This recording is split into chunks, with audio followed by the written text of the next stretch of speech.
Buenas amigos y amigas y bienvenidos a este nuevo editorial del Jacobino.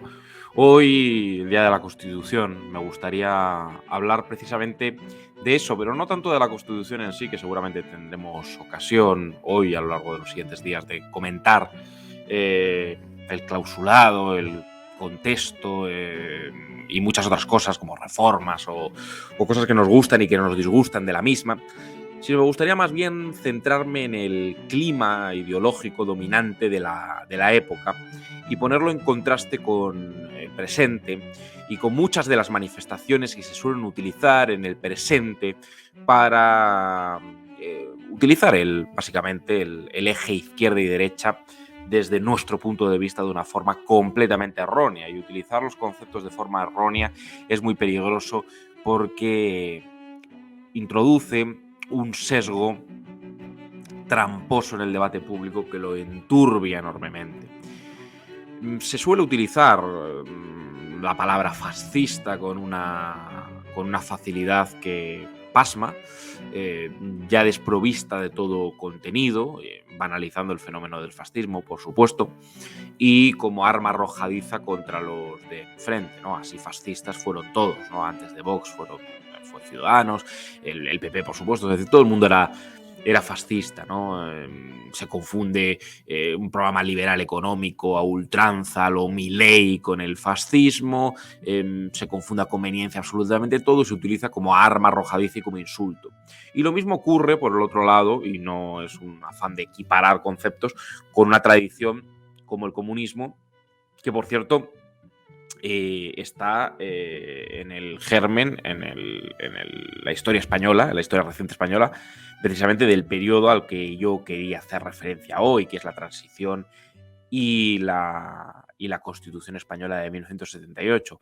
Por más que se tratara de un eurocomunismo, que por supuesto era un comunismo escindido de la tradición soviética, que básicamente de facto es una socialdemocracia reformista, lo cierto es que si analizamos el clima ideológico dominante en finales de los años 70 en España y lo ponemos en contraste con el uso indiscriminado de socialcomunista para apelar a los políticos que conforman la presunta izquierda de nuestro país y que están en el gobierno, pues nos daremos cuenta de que el eje izquierda-derecha no ha desaparecido, como dicen algunos y como está de moda hoy decir.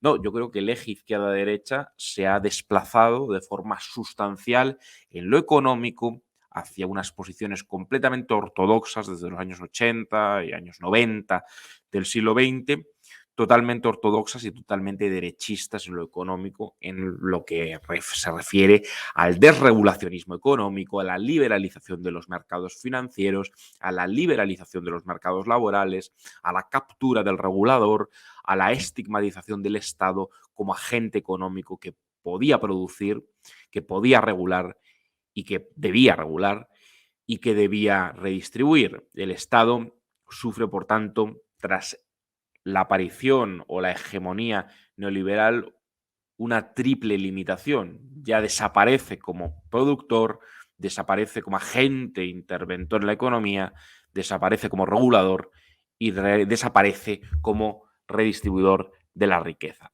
Pues bien, en los finales de los años 70 y producto de ese conflicto, es la Constitución Española del 78, aparecen una serie de artículos en la Constitución española que no caen del cielo, sino que son producto del clima ideológico dominante en la época. Y ese clima ideológico dominante en la época hacía que la mayor parte de los partidos políticos a izquierda y derecha, en sus programas electorales, en sus propuestas políticas, plantearan cosas tales como la nacionalización de sectores estratégicos.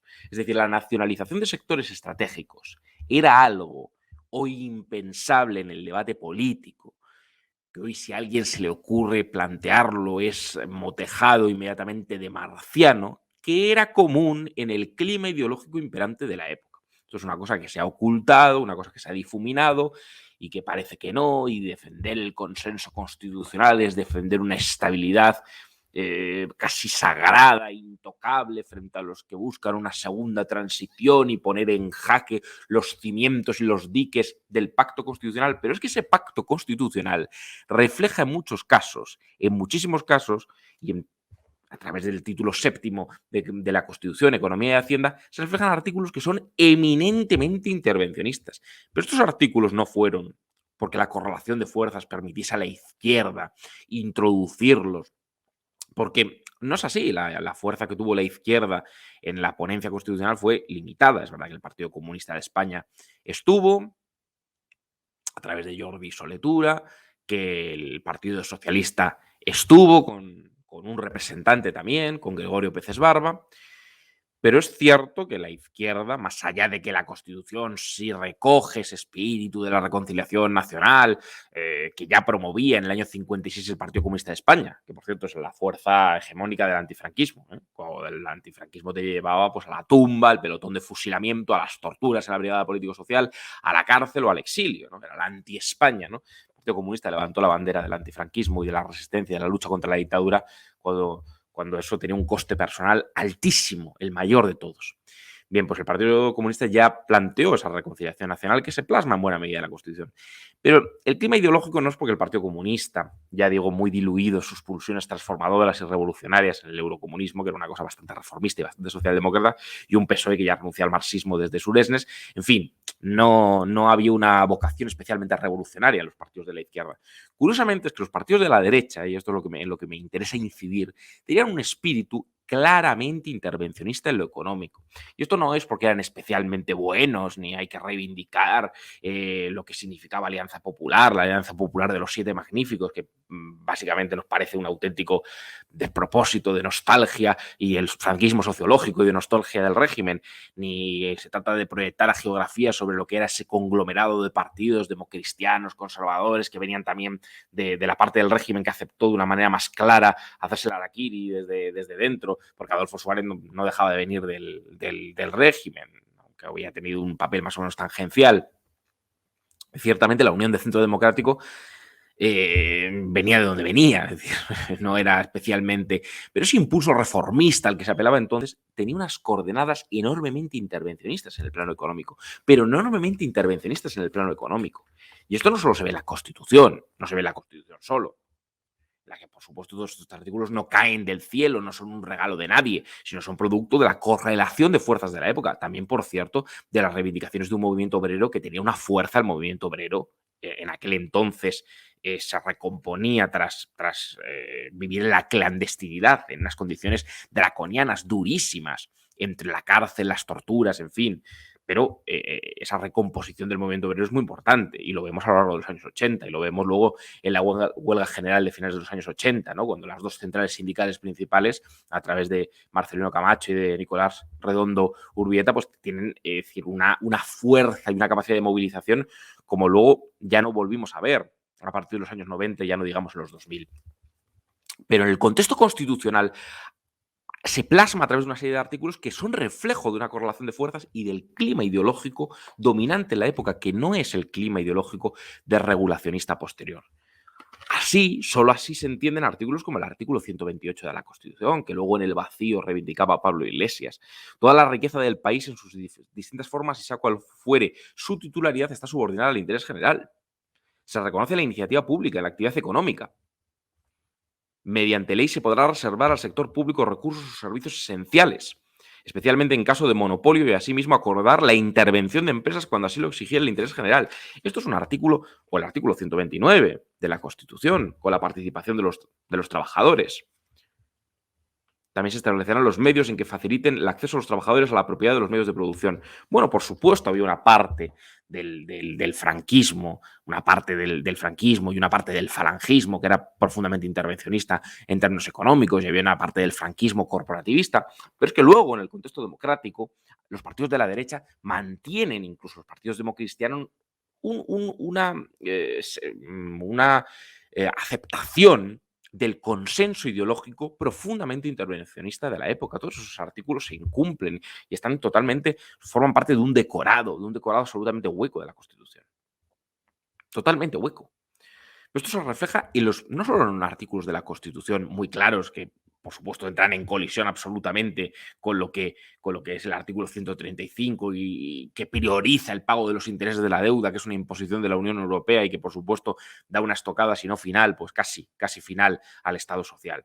Pero estos artículos establecen la posibilidad de nacionalizar sectores estratégicos, de intervenir abiertamente en la economía, ya no de regular el juego económico para el libre funcionamiento del mercado y todas estas cosas que se volvieron hegemónicas, devinieron hegemónicas posteriormente, o regular o poner unas normas que, por supuesto, el Estado iba de suyo, que tenía que regular y redistribuir fuertemente. Ahora hablaremos un poco de redistribución. Pero ya hablo de la participación en sectores estratégicos.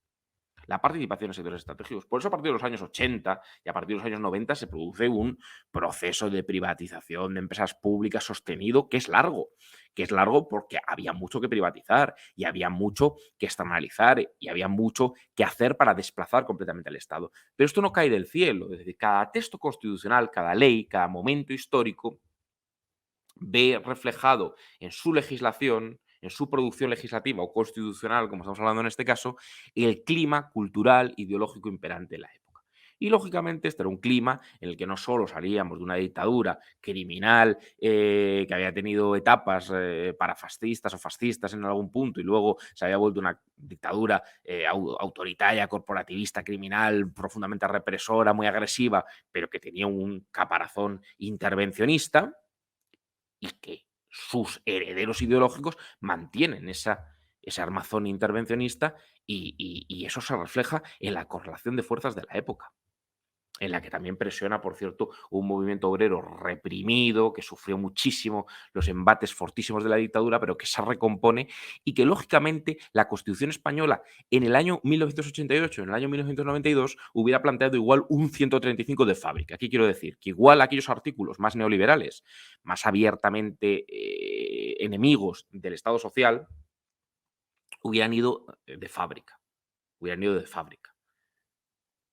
Porque en el año 88, en el año 92 o en el año 95 el clima ideológico empezaba a ser otro. Y en el año 2010 ni digamos. Y en el año 2021 ni digamos.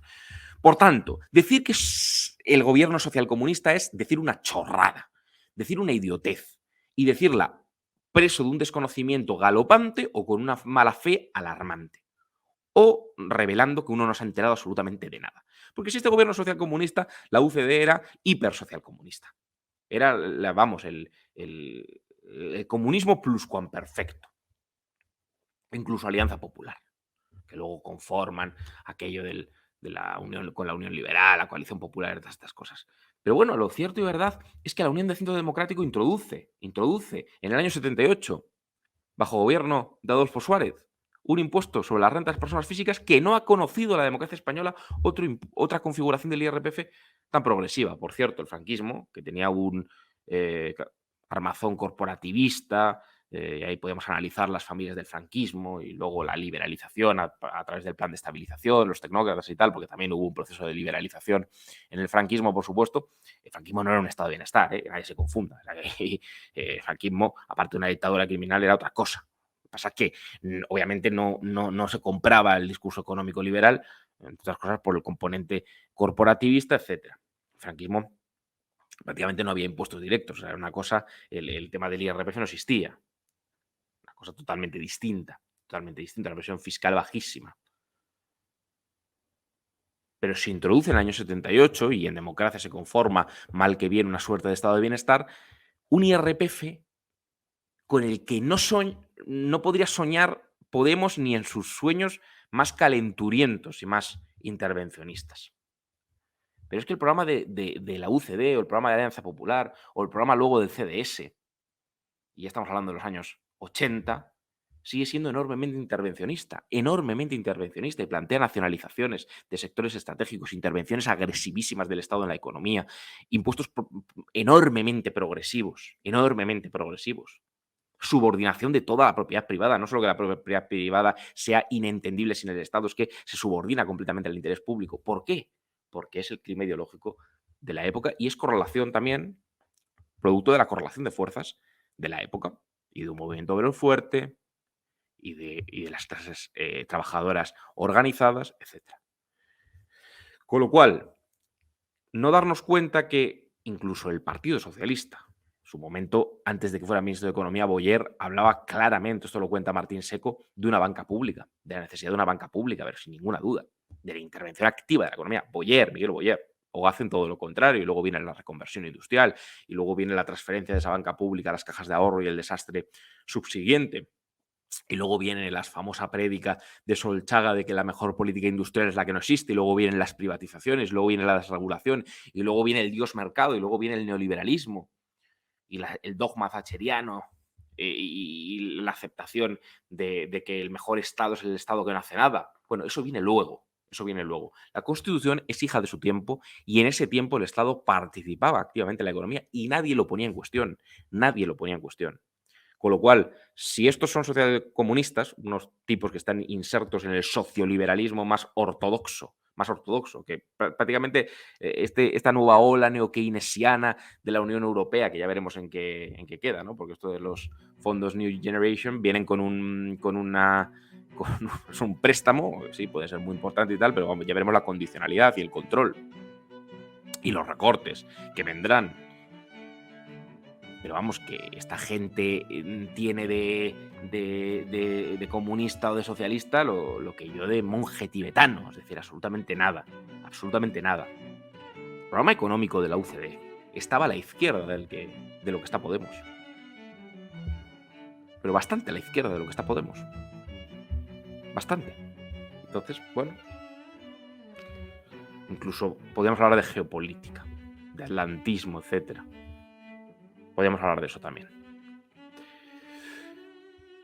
Pues hablar hoy de socialcomunismo es simplemente no darnos cuenta o no querer darnos cuenta de la evolución ideológica que ha habido a izquierda y derecha hacia posiciones totalmente ortodoxas en lo económico, eso sí, acompasadas y acompañadas de un identitarismo cultural que algunos piensan que es la quinta esencia del izquierdismo, de la transformación social. Pero es que no hay transformación social en el identitarismo. Hay un constructo cultural al servicio del capitalismo, que el capitalismo digiere y utiliza a su servicio. Esa es la realidad. Así que sí, hoy la UCD sería socialcomunista, según estos ilustres doctores de la política española, que hacen unos análisis pues tan desacertados como los peores que se podrían hacer. Porque lógicamente lo que se busca no es analizar nada con profundidad y con racionalidad, sino utilizar hombres de paja para insultar a diestro y siniestro.